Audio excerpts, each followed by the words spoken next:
Hi, everybody. Thanks for joining us on this really snowy Colorado day. My name is Dennis, and I'm the president and CEO of Denver Rescue Mission, and I'm joined with Jonathan, who is our director of program administration. I got it right, got the title right. We're just really excited that you would take an hour of your evening with us and just hear a little bit about the mission and some exciting new directions that we've launched. So I want to just let you know that there will be an opportunity for you to submit questions. You can just go to pop a question into the chat, and the last probably 15 minutes or so of our time together, Jonathan will answer all the hard questions and I'll answer the easy questions. So as we get started, I just want to just share a few mission updates. We just came off our huge turkey drive and our Thanksgiving banquets, which were such a great success. So many people received either a banquet if they were staying with us, or a great Thanksgiving meal through our T-Bib, our Thanksgiving banquet in a box event.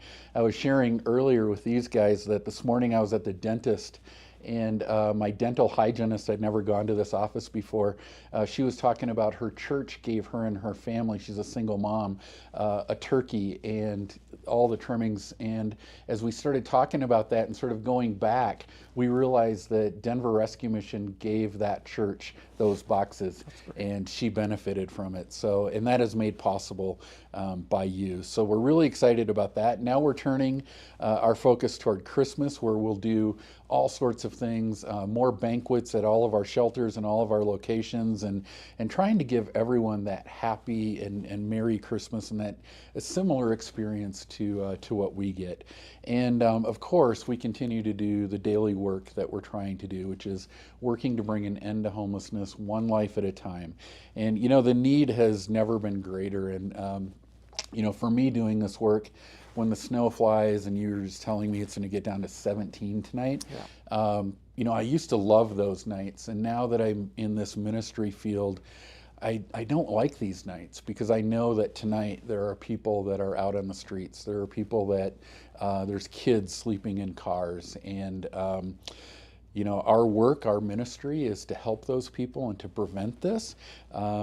But it's sad that we're not there yet. So I just want to thank you for what you do, for making this work possible. We could not do this without you. We're in year-end giving season. This is our most important fundraising time of the year. And what we receive in November and December will actually help us make a difference in lives next year. So we're planning for next year based on what we receive right now. So, okay, having said all that, let's get started. So you're the star of the show. I just get to ask you questions and watch you answer them. So I'm really excited, though, to talk about our newest program that we just launched, which is our prevention pilot. Why don't you just give us an overview of the prevention program? Sure. I think something that with the pilot we're moving into is really going, how do we keep people housed, right? We, you know, as a rescue mission, we have our front door at Lawrence Street Shelter. We have all of our shelter systems where we experiencing engaging people who are already experiencing literal homelessness. They have already been evicted or have been unhoused due to life circumstances, medical issues, mental health issues.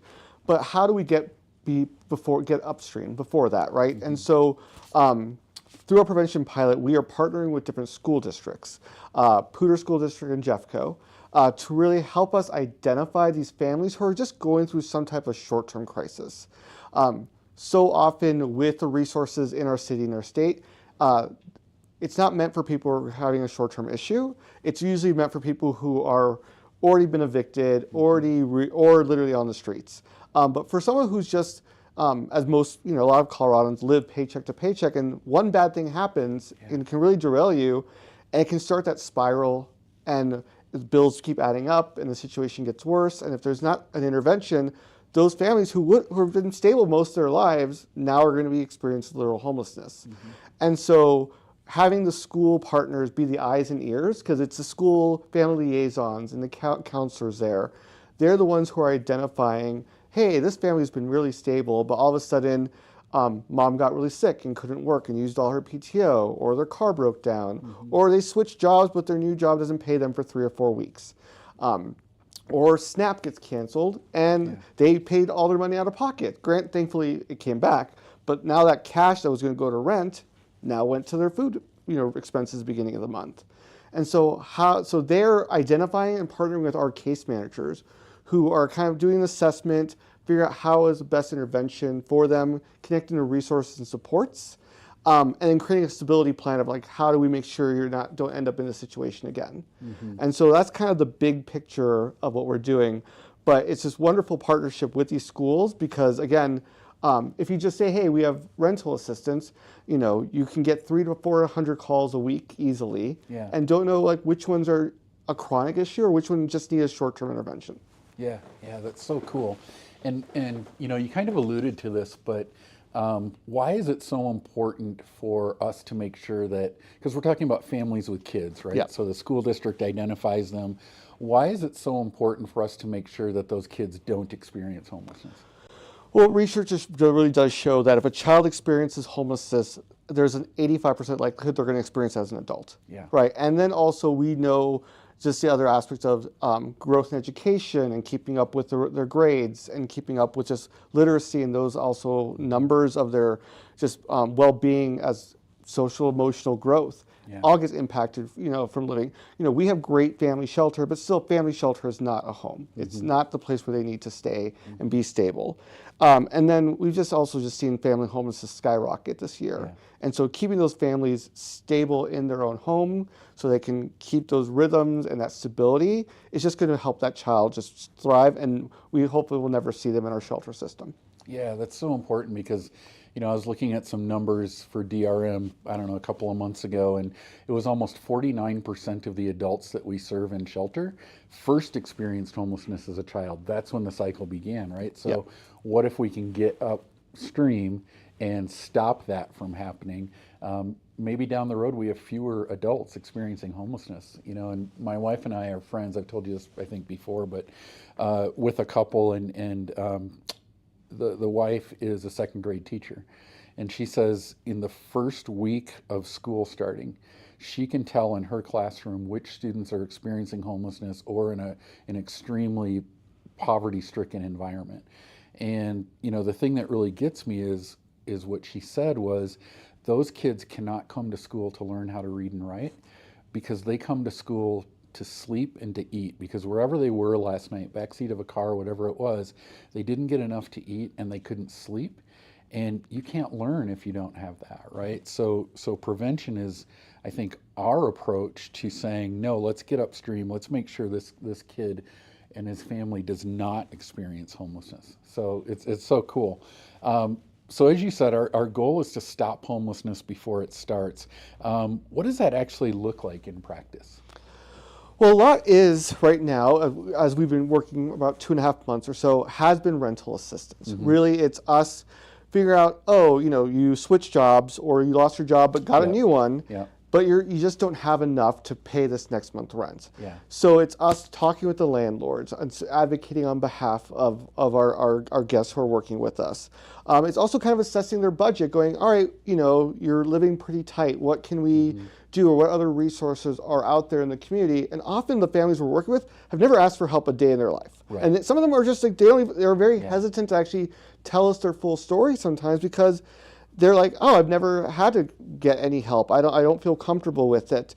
And sometimes they're so silent, they let the problem get bigger.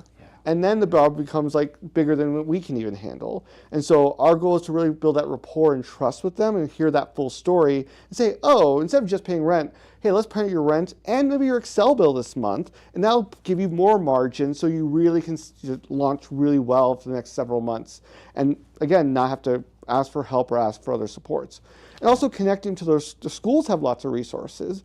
And also they're sometimes hesitating when the school referred them. They aren't even aware that their school has other opportunities for them to get connected to. And not just for financial assistance, but also community and other resources like that. Yeah. And I think you hit on so much that's so good there. But, one of the things is when you said that these families, they haven't asked for help before. They don't necessarily want to ask for help, right? Because there's a pride element there. And I think sometimes, we can, in our society, we can get really cynical.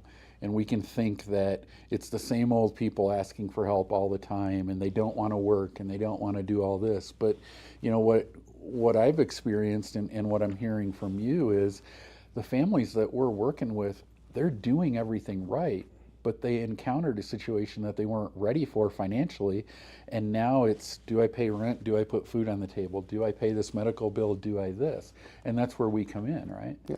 And I think that's something unique about our program is we are not meant for the chronically challenged, right, who are constant situations. We are looking to verify, what's the actual crisis. So, sometimes we'll deny referrals, going like, you haven't worked in 6 months, you don't plan on working, that means you're not going to have income next month. This is not the right program for you. Right. Because we're really in kind of the avenue of helping people who just need a little bit of support. Because again, once you get that eviction letter, once you are down that path of like being really in debt, you're looking at $8,000 to $10,000. You're looking at legal fees and all those things, and that's not what this program is for. It's really for those who just have that month, 2-month kind of issue, where that we can just quickly step in. And I think that's why our case managers have these vetting conversations, and the schools also know of our criteria.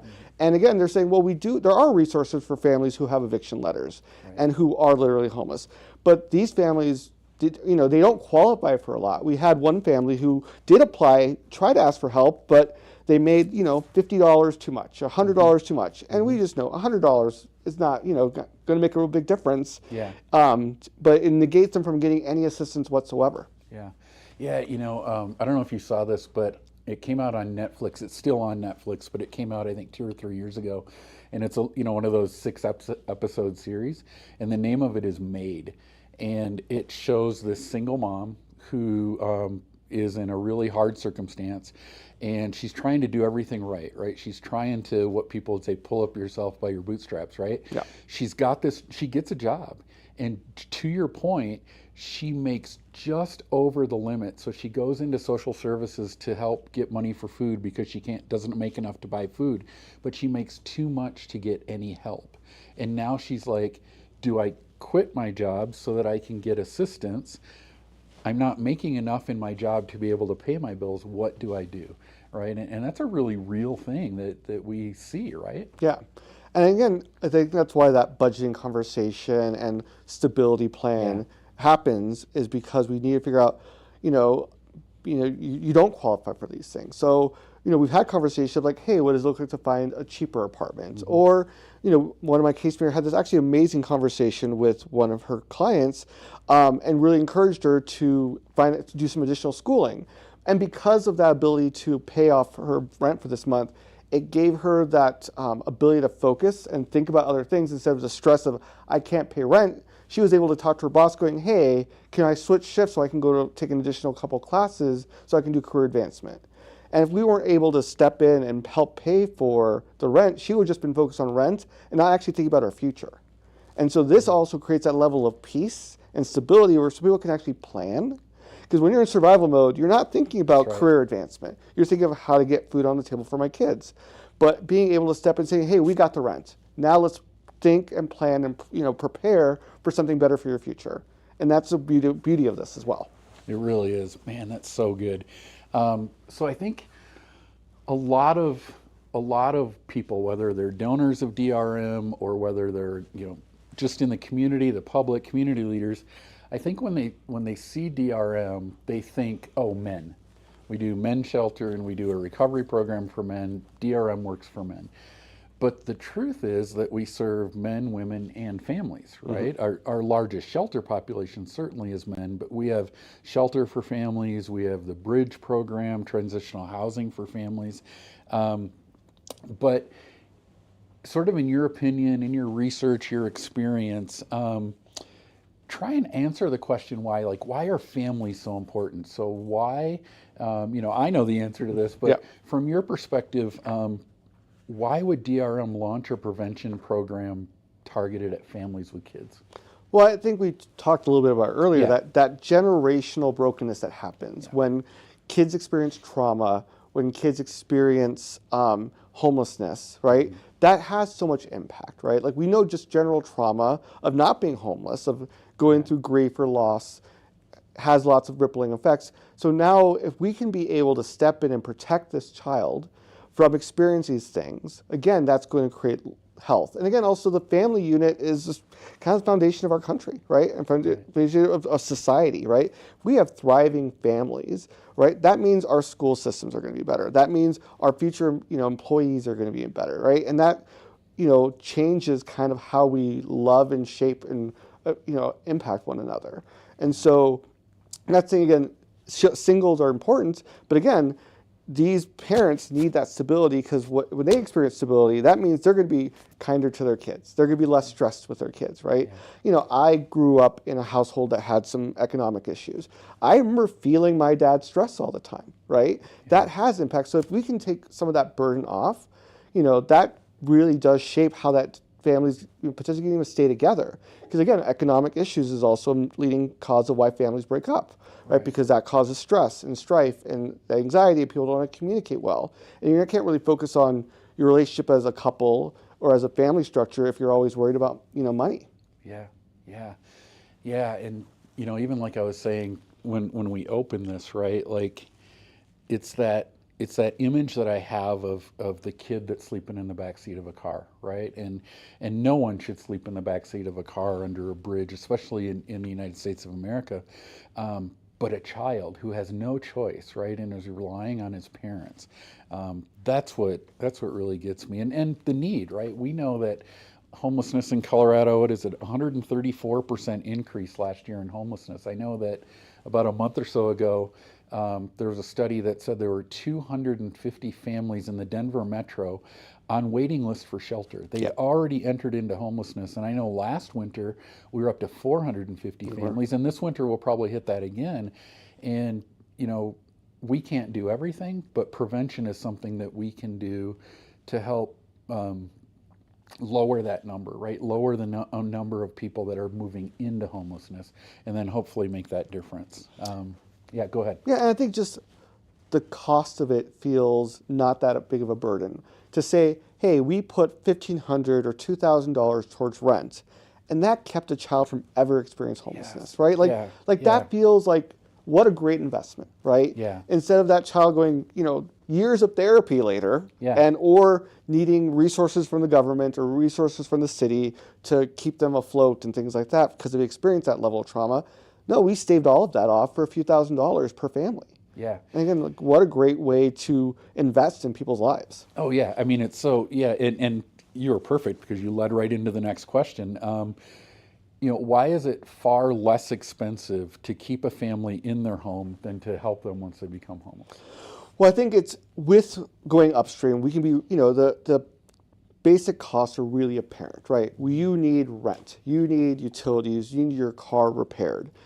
And once we get that taken care of, you are able to sustain after that. Yeah. But once the bills go up to $8,000 to $9,000, you're 3 months behind rent, right? You got the eviction letter, so now you have court dates. And once you get an eviction mark on your credit history, no landlord wants to touch you. Right. So I worked at Bridge as well for our transitional housing. Yeah. We had people who were trying to get their life back together, got the job, started saving money, could not get a landlord to approve to save their life because in the past 5 years, they had an eviction on their history.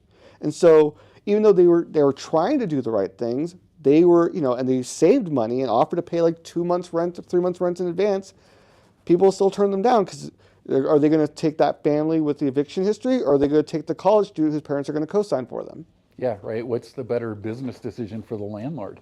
Right at that point, it's probably the college student with the parents co-signing. And often it's not landlords anymore; it's some corporate office in New York. Fair.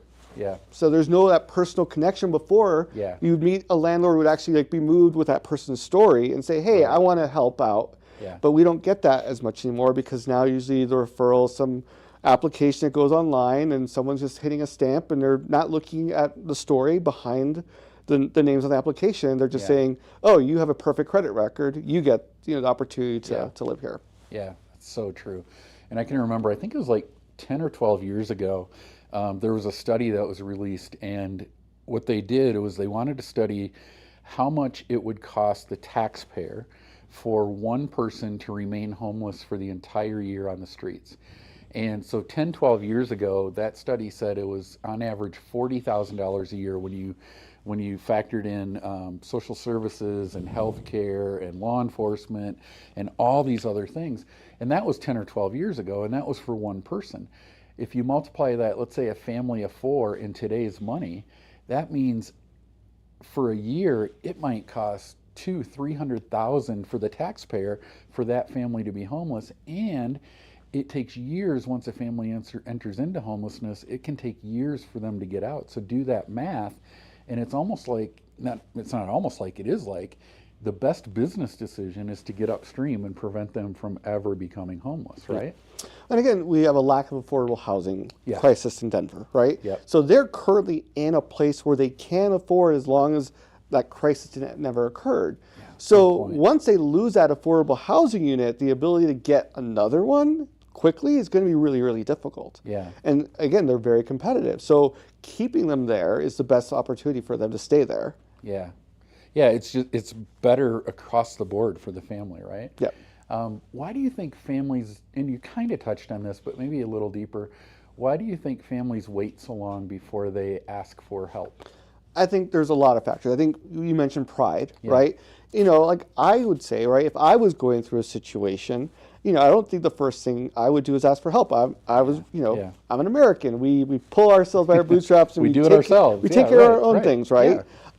And there's a level of shame, right? I don't want to be lumped as someone who's needy. Yeah. So there's that fear of stigma of asking for help. Also, people, because if they never ask, they don't even know where to ask, right? Like, and then also, hey, I'm not that destitute, right?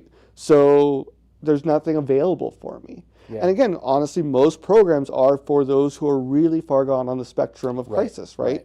And so people aren't even aware of where to turn and ask for help as well. I also think there's a lack of community in our society. And so sometimes we, in our shelter system, we even say, if someone had just one good friend with a couch, some people would never enter our shelter. They could have kept their job and stayed on the couch for a while and saved some money.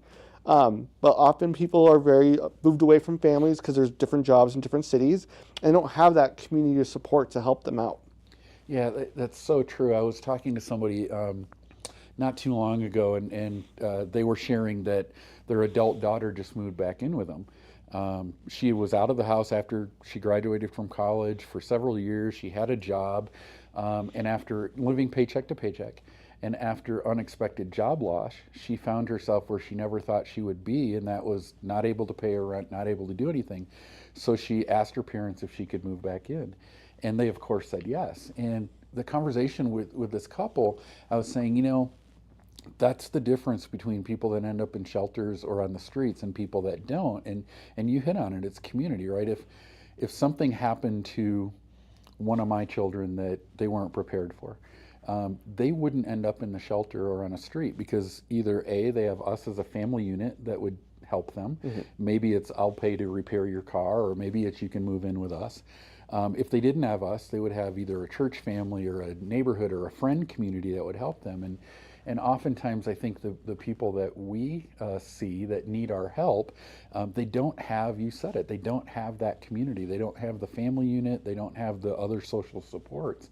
And they find themselves with no answers of what to do, right? And I mean, to me, it's exciting that we get to be that support for them, right?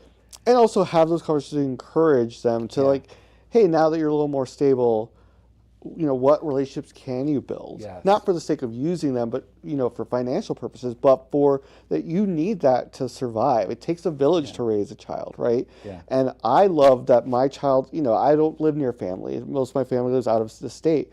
But my child knows that they have aunts and uncles from our church body and from our neighborhood and our community that they're trusted adults that she can go to and turn to for help or for support. In case I ever, something happens to me, that I know that they'll be taken care of. Yeah, that's so important. So I don't know if this translates on camera or not, but whenever I talk to you about prevention, your enthusiasm just goes like up here, right? I can just see it in your eyes. I can hear it in your voice. Where's the passion come from? Well, I love being in a place where I can see lives change. And with prevention, sometimes more so than sometimes, recovery or transitional. Transitional housing is like a year-long program. Recovery is a long journey. Here I get to see fruit really, really fast. Our time with our guests are only around 30 days. Our goal is to go in, assess, intervene. We'll do follow-ups every 3 months or so with the families, but really we're just kind of jumping in and we're seeing stability really, really quickly. I have a brand new team with this program, all brand new case managers, and I just did all their 90-day reviews, and all three are like, I've never had a job I've loved so much, because Wow. they are like, I get to make a difference every day. And they one was like crying during her 90-day review, because she's like it's just so fulfilling, saying like, I get to have these real conversations and actually make a quick, real difference. And so, so we get to see lives just really dramatically change and just change trajectory. Like when you see something falling and you're able to catch it before it gets, the situation gets worse, and then see it get restored. How often do you get to see things restored in this world? Not very often. Yeah. And so we get to see, beauty from ashes really quickly. Yeah, I love that, beauty from ashes. So, without obviously revealing names or anything like that, is there a story or two of a family that we worked with and helped that has really touched your heart? Oh yeah, we have several. This is the try to make Jonathan cry Yeah, segment. no, yes. Well, you may have shared this with some people who've been at some of our other talks, but we've had one situation where a family has a child with a really severe heart issue. This child needs 24/7 care. As in, they go to school, but the mom can't have a day job because she has to be on call in case something medically goes wrong with their child. And the father has to stay awake all night to make sure the machines are all constantly operating for him. Wow. And so their income was based on his medical care, because they have to be round-time supporters of him. He needed a very critical surgery where he was going to be in the hospital for 3 weeks. And the way that their income was based on it was, if the kid's not going to be in your care for 3 weeks, you don't get any money. The hospital gets that money.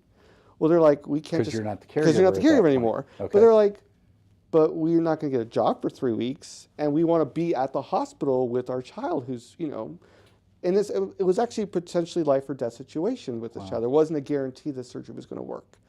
And so they're like, the surgery's going to take this long. We won't get money. And once, it was about a month and a half or so of no income. They also have another child who had some other needs as well, who had to stay with the grandmother because they couldn't keep them at the hospital. And so they just felt overwhelmed. And again, it was one of those families where they don't qualify for this, they don't qualify for that, they live too far out of district for this. And the hospital's like, you can't even get free gas cards. The hospital would have paid for them if they lived 5 miles further away, right? Really? Like all of these things are just like thing after thing after thing. The school was aware of it, the principal, the teachers, this whole community was really concerned. But this was up north at Poudre, where a lot of their foundations dried up with funding. Mm-hmm. There's really no resources very similar to this up north. And so they felt like they were out of luck, and our case managers were able to sit down, kind of assess their budget, and we were able to pay. So hey, we'll take care of rent, we'll take care of some food things. We actually gave them a Thanksgiving in a box as well. Cool. Thank the Lord that the surgery was successful. The boy's doing much better, and they had to stop running around at the hospital. But again, this family was I can't imagine if my daughter was in a life or death situation and I had to just focus on, I need to figure out how to get a second job for 3 weeks so I can pay my rent, so I'm not unhoused if this is successful. Yeah. But all I'm worried about is my kid living. Yeah. And so we were able to bless this family with a season of peace, because they were able just to focus on their kid, love on their kid, pray for their kid that gets through this process. And even now they can just focus on recovery, and now their income's back and everything. And again, short-term crisis, right? Yeah. Life happens. We have no power over our kids getting sick if they're kids born with a heart condition and things like that. Mm-hmm. And a lot of the mission was just able to say, hey, we can give you that level of stability and peace, so you can just love your child and be with them and not have to worry about what happens next, and can I even be in the hospital, or do I have to go find more work? So that was one of the most impactful stories to me so far. Apparently I have to rename the segment because it was Put Tears in Dennis's Eyes, because that just really got me. But You know, I was thinking while you were sharing that, right? What a gift, right? You said it. We were able to give them peace. What a gift.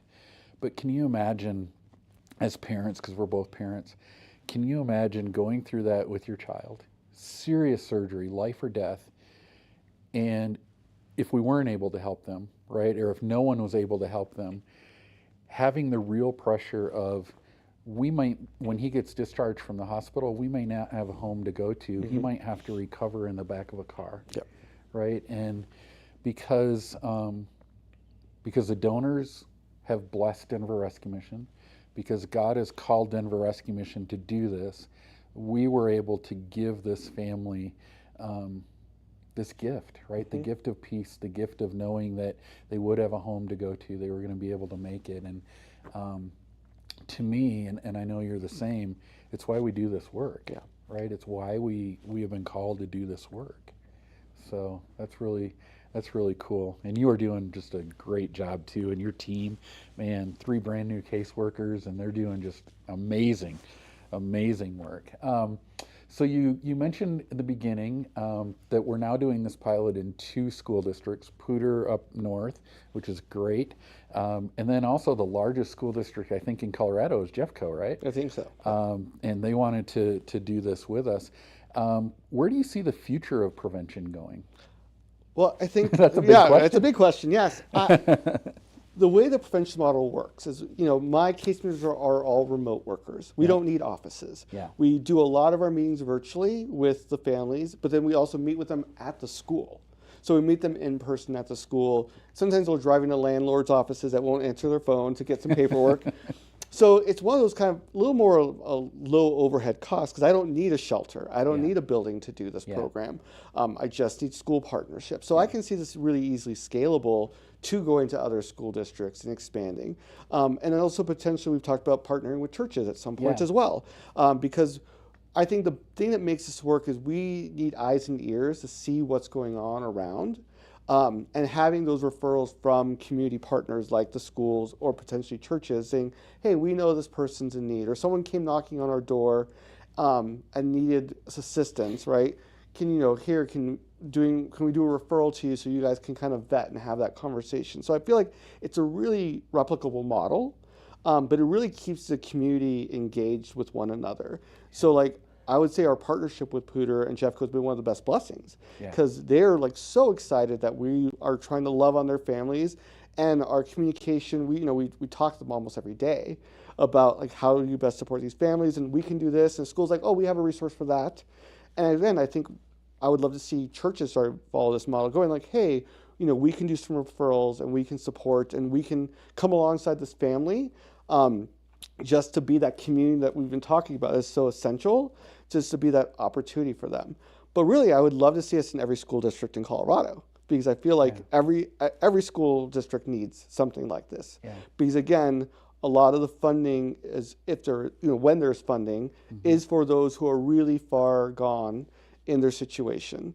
And again, talking to PSD and talking to Jeffco, there's just not resources for these group of people, because again, they haven't been asking for help before. They're not, they don't have the eviction letter. And so I feel like we can replicate this in every single school district, and again, if there's a smaller school district or in just church communities, because school districts, again, Jeffco has over 150 schools, right? Right. Yeah. But having churches having more of a granular community perspective would also be really beneficial as well. Yeah, it really would. And I think, to your point, this is possible down the road to do in every school district in Colorado, because we don't need a building. We don't have to, we need a $10 million building in Grand Junction to be able to do this. We don't need any of that. It's only the funding for the caseworker and the funding to help the families, right?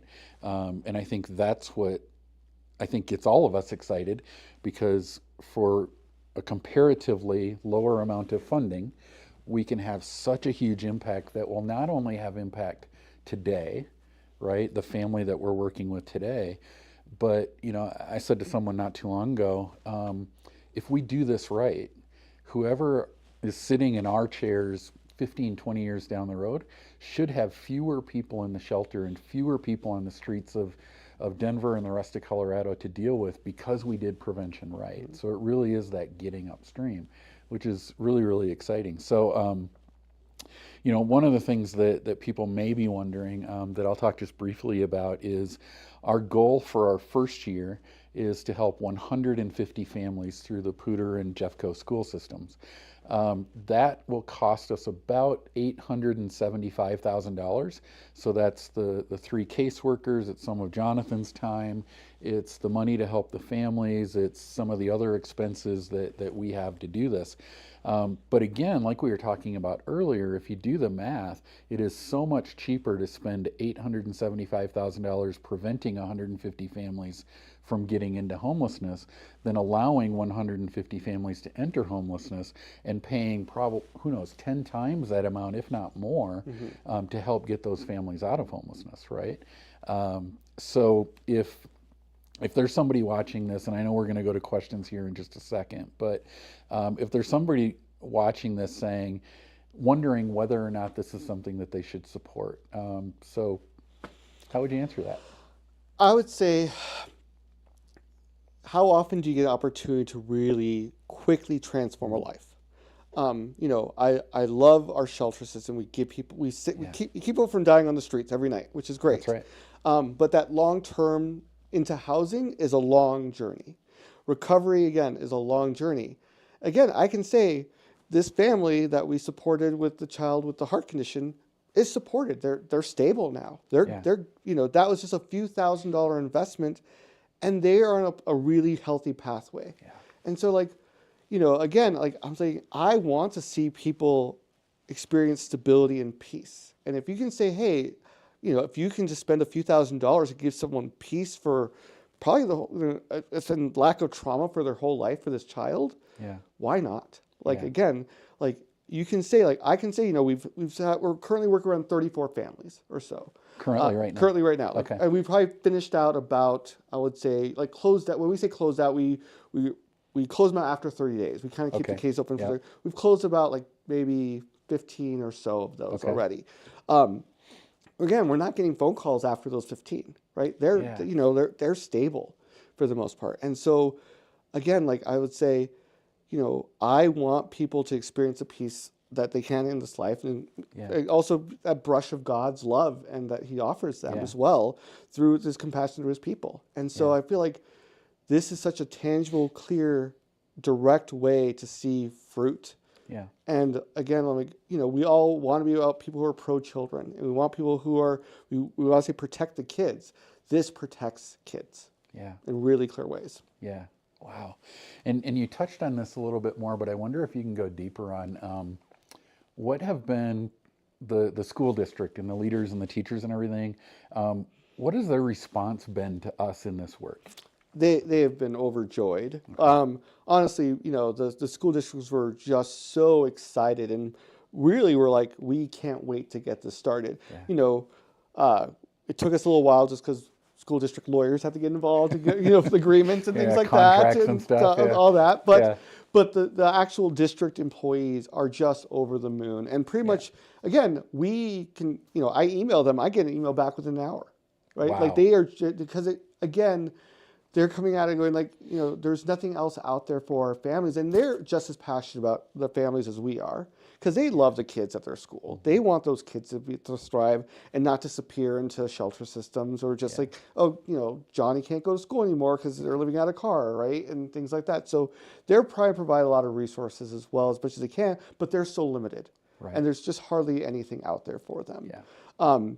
So the partnership has been so good. The communication, so I feel like, I ask, hey, we are having this little hiccup on our workflow, and they will just jump on and go hey, we will talk to our case manager and get that all cleared up really quickly. And so, and because it's a pilot, it's this kind of feedback loop going hey, we tried this. Oh, it would work better this way. And we're constantly giving each other feedback of how this can get better. Because again, we want this to be such a well-efficient machine that we can replicate this super easily to bless the whole state. Yeah. Yeah. Man, that's amazing. I'm like, sign me up. I want to be a caseworker for prevention. Are there questions? I'm looking at Kat. We have no questions. If you have questions, ask questions. We don't want Kat to ask us questions because she was previewing what those questions might be, and they were hilarious. But yeah, I don't know what will happen if Kat starts asking questions. But what you go Yeah, ahead? well, I think some typical situations we're seeing have been medical costs. I think, Oh, that's a good. and I think Yeah, that's been a big concern because again, like, insurance only covers so much, right? that's right. Or especially like, we had one situation that just came in. We're still working on. Dad's in construction, right?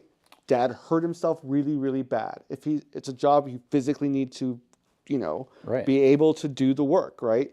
If you're a self-employed contractor, sometimes those, the insurance on the public market doesn't really cover that much. Right. So now he has mounting medical bills, and he can't do the actual work for several weeks until he gets better.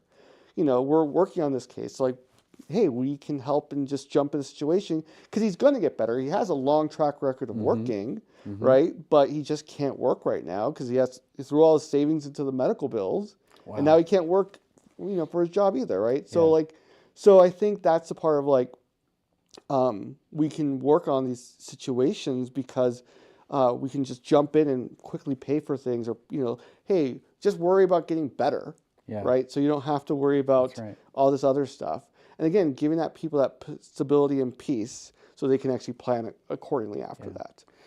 That's such a great point because I think we tend to forget simple things like that, right? Like my wife and I, there was a health scare in our family this summer, and there was a emergency room visit and all that kind of stuff.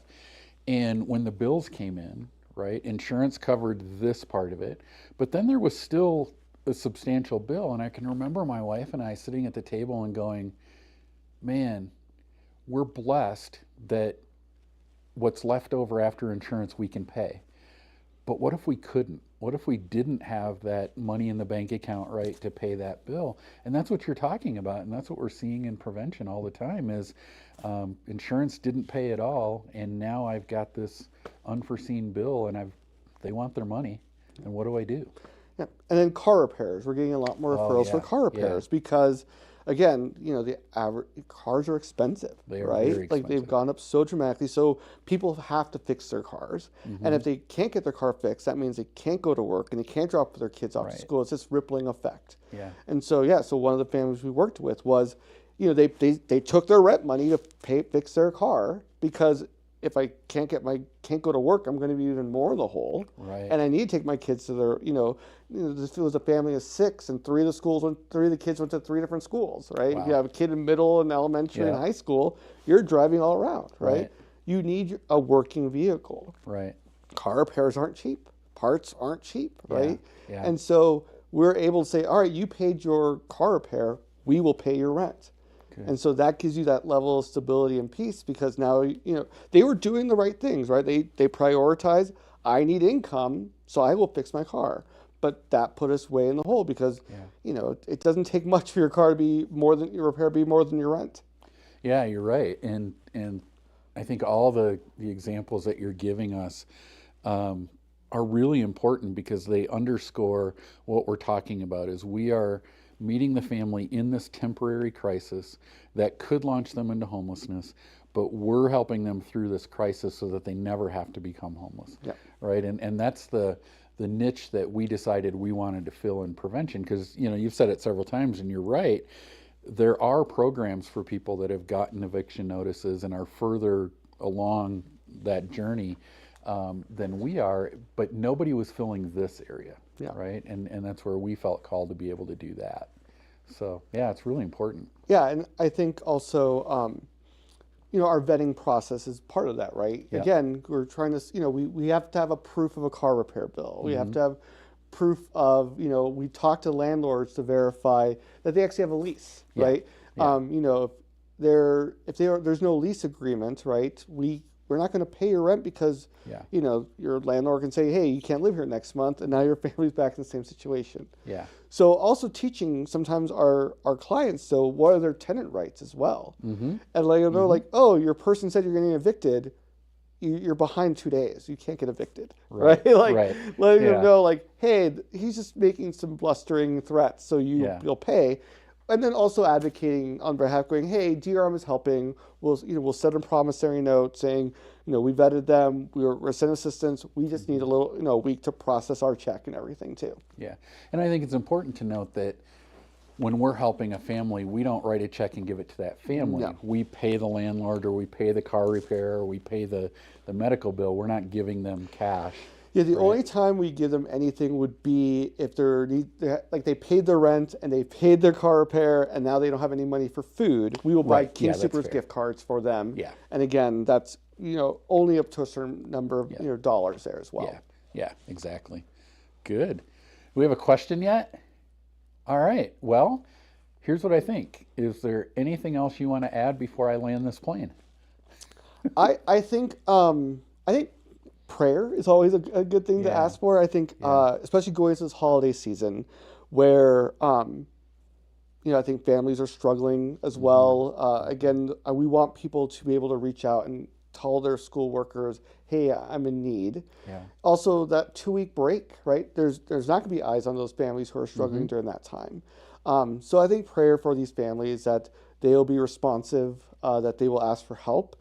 And then also just for our staff, because, this is hard work still, right? Yeah. Because you're hearing really hard stories.